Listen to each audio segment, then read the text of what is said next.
लड़का है। मैं नहीं बोलता हूँ बेटा, समय भुलवा देता है, क्या करें। जी सर नहीं कह ये कौन क्या क्या करे।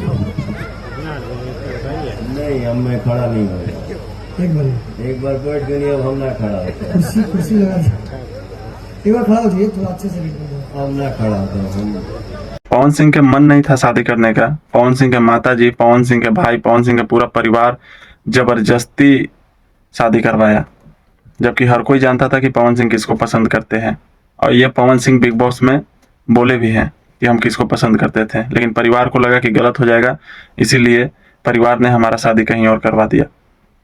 तो जब परिवार पवन सिंह के शादी कहीं और करवा सकता है, तो परिवार का यह रिस्पॉन्सिबिलिटी नहीं बनता है कि पवन सिंह अगर कुछ गलती कर रहे हैं तो उन पर पर्दा डाल करके और ज्योति सिंह को घर ले आए।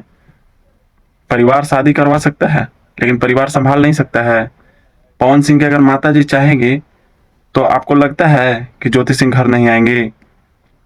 एक बार पवन सिंह के माता जी अगर पवन सिंह के बोलेगी कि नहीं तुम लाएगा ज्योति सिंह के, तो हम भी यहाँ नहीं रहेंगे, हम भी जा रहे हैं, कहीं पे गुजर बसर कर लेंगे, तो आपको लगता है कि पवन सिंह मना करेंगे? कभी नहीं मना करेंगे। लेकिन घर वाले चाहते ही नहीं है कि पवन सिंह का घर बसे। जिसको जितना मौका मिल रहा है सब नोट छापने पे लगे हुए हैं। भोजपुरी इंडस्ट्री एक ऐसे कलाकार को खो देगी जो बिना म्यूजिक के भी, बिना टून के भी गाना अगर कोई गाता है तो आदमी टेंशन फ्री हो जाता है।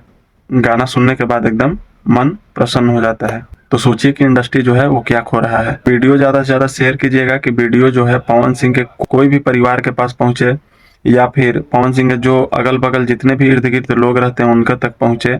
और कमेंट में हमको इतना बताइएगा कि कितने लोग चाहते हैं कि पवन सिंह और ज्योति सिंह एक हो जाए।